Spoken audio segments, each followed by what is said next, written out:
Good morning students, मेरा नाम है आकिब सिद्दीकी और आज मैं आप लोगों के सामने लेके आया हूँ कैपेसिटर्स एंड डाइलेक्ट्रिक्स का लेक्चर नंबर 2। इस लेक्चर में हम लोग ये चीज़ें पढ़ने वाले हैं। पैरेलल प्लेट कैपेसिटर की दो वैरायटीज हम लोगों ने ऑलरेडी पढ़ी हुई हैं। मतलब कि पहला था हमारा एयर फिल्ड कैपेसिटर, मतलब कि जिसमें दो प्लेट्स के बीच का मीडियम हमारा क्या था, एयर था, जिसका फॉर्मूला ये आया था। फिर आया था कि when the space between the plates are completely filled with a dielectric material having dielectric constant K, उसका आंसर ये आया था, उसका फॉर्मूला ये आया था। अब हम लोग तीसरी चीज का फॉर्मूला पढ़ेंगे कि when the dielectric field partially, अभी तक क्या था, कंप्लीटली भरा हुआ था और अब क्या है, पार्शियली भरा है। मतलब एक ऐसा डाइलेक्ट्रिक जिसकी थिकनेस क्या है, स्मॉल टी है, तो उसका फॉर्मूला पढ़ेंगे C is equal to epsilon naught A upon D minus T plus T upon Q। T क्या है, thickness of the dielectric, T हमारा क्या है, थिकनेस ऑफ द डाइलेक्ट्रिक। तो ये आपका पैरेलल प्लेट कैपेसिटर की तीनों वैरायटी यहाँ पे कंप्लीट होगी। इस चीज को आप लोग एक बार नोट करें।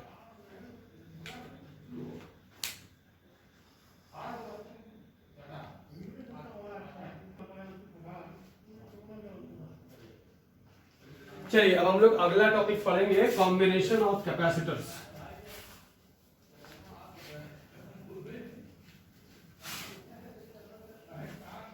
नेक्स्ट टॉपिक हमारा है कॉम्बिनेशन ऑफ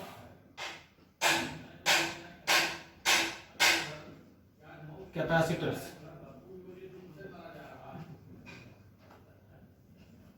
पहला है हमारा सीरीज कॉम्बिनेशन, दूसरा है आपका पैरेलल और तीसरा है आपका मिक्स्ड, मतलब सीरीज प्लस पैरेलल। ये चीज हम न्यूमेरिकल जब करेंगे तो उसकी हेल्प से समझेंगे, बाकी ये दोनों हम लोग सेपरेटली समझेंगे। सीरीज और पैरेलल, इसका कॉन्सेप्ट आपका रेजिस्टेंस में भी यूज होगा, तो वहां भी हम लोग क्लियरली पढ़ेंगे इस चीज को। तो पहला पार्ट हम लोग करते हैं सीरीज कैपेसिटर।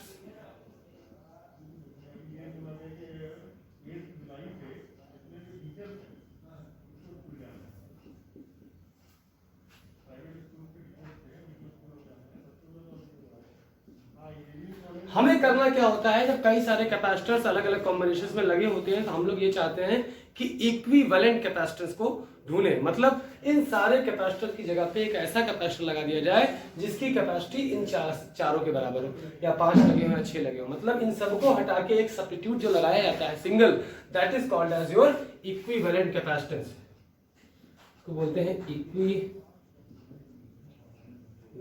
कैपेसिटेंस। और हमने एक फॉर्मूला पढ़ा है कैपेसिटेंस का, पहले पढ़ा था हमने क्या, Q is equal to CV, तो C इज इक्वल टू कितना हो जाएगा, Q अपॉन V। ठीक है, तो अब देखिए सीरीज में एक चीज जानने वाली है कि सीरीज में अगर कैपेसिटर को कंबाइन करेंगे तो सब पे पोटेंशियल ड्रॉप क्या होगा, अलग अलग होगा, क्योंकि सबके चार्ज स्टोर करने की कैपेसिटी अलग अलग होगी, तो सबका पोटेंशियल ड्रॉप भी अलग अलग होगा। तो मतलब अगर हम लोग इसको यहाँ पे ड्रॉ करें, मतलब मान लेते हैं कि कभी भी हम सर्किट सॉल्व करेंगे तो एक इमेजिनरी सोर्स इमेजिन कर लेंगे यहाँ पे, ठीक है, एक वोल्टेज सोर्स यहाँ पे हम लोग इमेजिन कर लेंगे।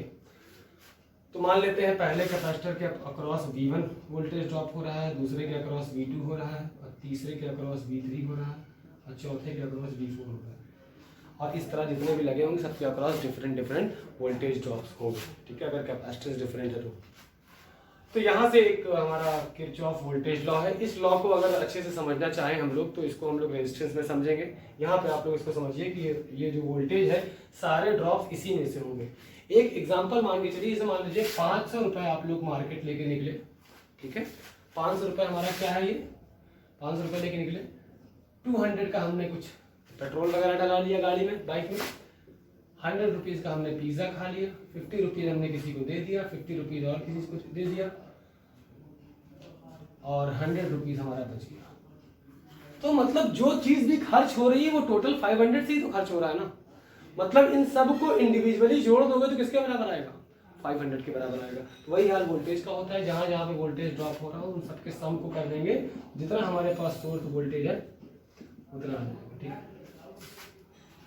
अब ये टोटल वोल्टेज मतलब हम इसको कुछ ऐसा बनाना चाह रहे हैं, मतलब ये आ जाए एक सिंगल कैपेसिटर लगा हो, सिंगल यहाँ पे एक वोल्टेज हमारे पास लगा हो, तो V कितना आएगा हमारा, V इज इक्वल टू कितना होता है, अगर Q is equal to C भी है, C is equal to Q upon V है, तो V इज इक्वल टू कितना हो जाएगा, Q अपॉन C, इसी को इक्वल।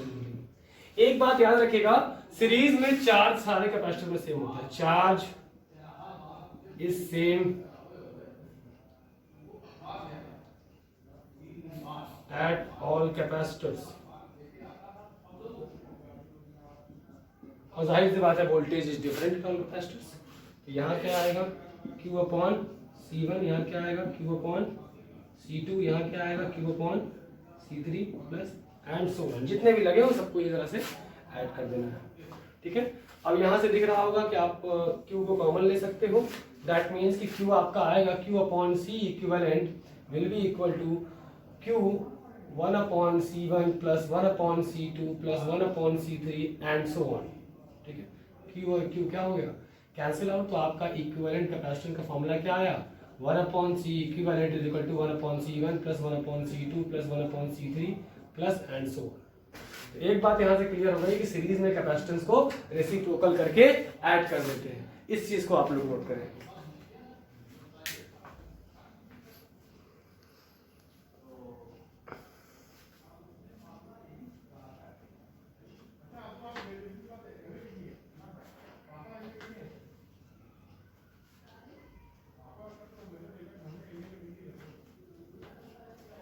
तो चलिए अब हम लोग आगे बढ़ते हैं और इस चीज को देखते हैं।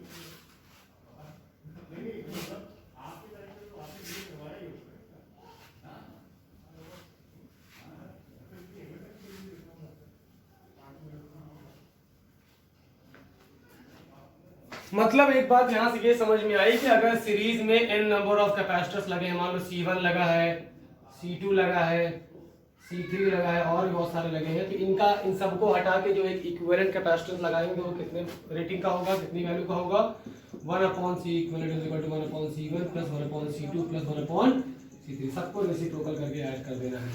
इस चीज को आप लोग नोट करें।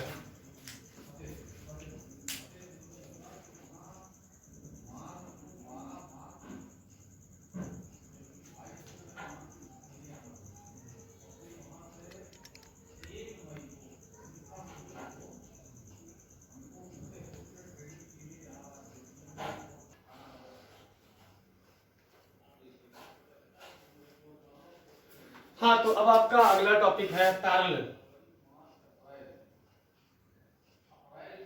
पैरेलल कॉम्बिनेशन ऑफ कैपेसिटर को हम लोग कैसे सॉल्व करेंगे वो पढ़ने जा रहे हैं।